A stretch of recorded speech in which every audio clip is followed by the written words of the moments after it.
This is week 2 of the War Room. If you missed episode 1, pause and go back. It sets up what we're fixing today. So we're talking about role dilution, that slow, sneaky execution killer where everyone's being helpful, but nothing's really getting done. It's the group project vibe where people bring snacks, but no one actually does the work. So week 1 was a slap in the face. It exposes the fog. Week 2, this is the crowbar. We're naming the mess, exposing where execution is bleeding out, and showing you how to fix it before your team burns out and starts updating their LinkedIn in the bathroom. Ooh, it's gotta be stinky. This is a system built for execution, fueled by clarity, designed to hold under pressure. So let's win. Not we feel good win, not we survived the all hands without throwing a stapler win. Win, where impact is named. It's the first tactical strike in the war room system. Win, align, and reinforce. And no, this isn't war like conflict. It's war like structure, strategy, and finally doing something about problems that have been festering for 3 quarters, if we're being honest more. Because we're not here to burn your team down. We're here to rebuild it so it actually execute, even when you're on vacation and night shift wasn't looped in. We start with clarity, not intention, not a vibe, not a Google Doc that hasn't been updated or touched since Q1. Here's the problem. Most teams assume clarity exists just because they talked about it. We discussed it in the meeting. Cool. Still not ownership. We all agree that it was important. Awesome. Still not structure. I thought someone was doing it. Congratulations. You just sacrificed the deadline to the calendar gods. That's why win exists. It doesn't fix everything, but it does one critical thing. It names the impact. It draws the line between what's being done and what's being assumed. Because until you name what mattered, who owns it, what happens if it fails, and where it lives, you're not leading, you're narrating. You're commentating on motion that looks like progress. So if you're tired of narrating and ready to fix, let's go! You've seen this play out. Leadership rolls out a big initiative, bold strategy, tight timeline, maybe a slick PowerPoint with music if someone got fancy. Everyone nods. The energy's good for about 9 seconds because while the pitch is happening, everyone's scanning the room to see who's going to flinch first.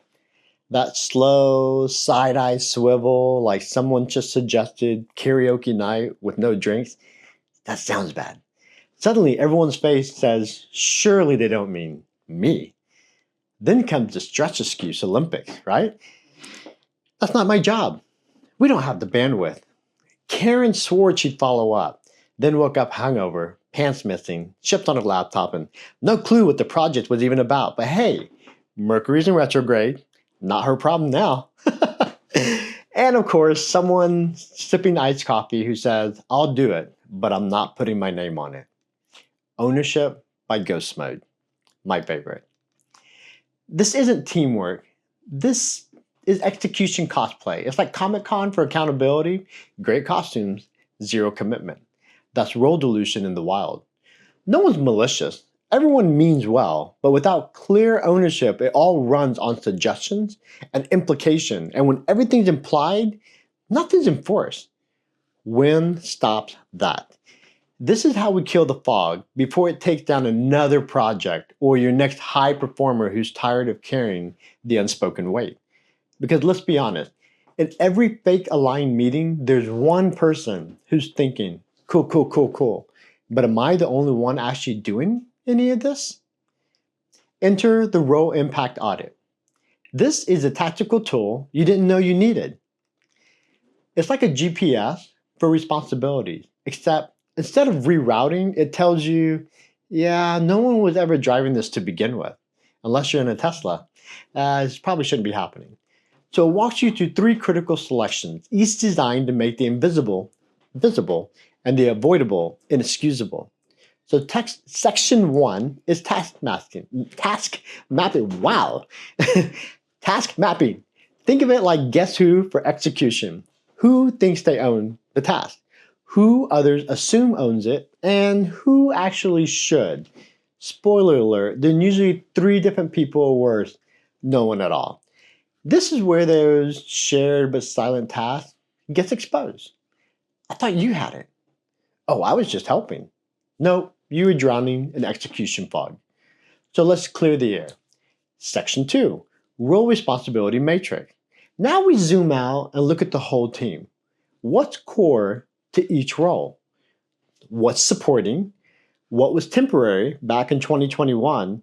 And what got dumped during the last reorg and never made it out alive? This is where you find out your engineer is doing admin work, your admin is building dashboard, and your supervisor is doing 2 jobs and reporting to 3 people. It's not agile, it's messy. Section 3, Clarity Grading. Now we grade every task. A, fully owned, fully supported, clear, and sustainable. B, someone's doing it, but it's a handshake deal. C, 2 or more people think they own it. Hunger Games of accountability. D, who left us here? It's just part of the routine now. If your team has more C's than a freshman dorm, you've got a clarity crisis. See, I had 2 C's in there. This audit just doesn't give you answers. It gives you truth. The kind of truth that makes people say, wait, you mean that wasn't my job? Nope, never was. Now it's on record. Because this isn't just a worksheet, it's a mirror. Now let's talk about you, because sometimes it's not them, it's you. You pick up a task once, you fill the gap, covered for someone, and now it's yours forever. You didn't volunteer, you didn't apply, you didn't sign a contract, but somehow you're married to the task. Congratulations. I now pronounce you man and wife. You may kiss the bride. And like most surprise marriages in the workplace, there was no ceremony, no prenup, and absolutely no exit plan. No one trained you. No one made it official. It's just stuck. And now everyone expects you to keep doing it like it's encoded in your DNA. That's role drift. The accidental job assignment you didn't ask for, but now owned by default. It doesn't look like a problem until it is, until someone asks, why are you handling something that was never yours to begin with? This part of the audit catches that. It's not here to punish you. It's here to protect the system you've been holding together with emotional duct tape. Because what feels noble short-term, I've got it, I just keep doing it, becomes fragile long-term. If the only reason accountability is holding up is you constantly filling the gap, that's not leadership support. That's a structural liability wearing a smile. Structure isn't rigid, it's sustainability. And this audit asks the real question. I'm doing this, but should I be? If it takes half the team, 3 meetings and a digital paper trail just to figure out who owns a single task, that's not execution, that's organizational improv. Everyone making it up as they go, and somehow the punchline is always a missed deadline. When was built to stop that? It turns ownership into something visible. It exposes where roles have drifted, and it shows you which jobs are being held by memory instead of structure. And most importantly, it lets you fix it. Because execution doesn't die from laziness, it dies from polite confusion. So here's what you want to do next. Download the Role Impact Audit, run it with your team or yourself in a strong cup of coffee, subscribe so you don't miss the line, which is next week, and when we stop duct taping roles and actually fix the structure. And if this hit home, share it with the person who keeps asking, wait, wasn't somebody already doing that? You know, the same person who disappears during deadline, but suddenly reappears when there's catered lunch. So let's clean it up before the next deadline does it for you. Until next week, we'll see you later. This time not creepy, still creepy. Okay, gotta go. Bye.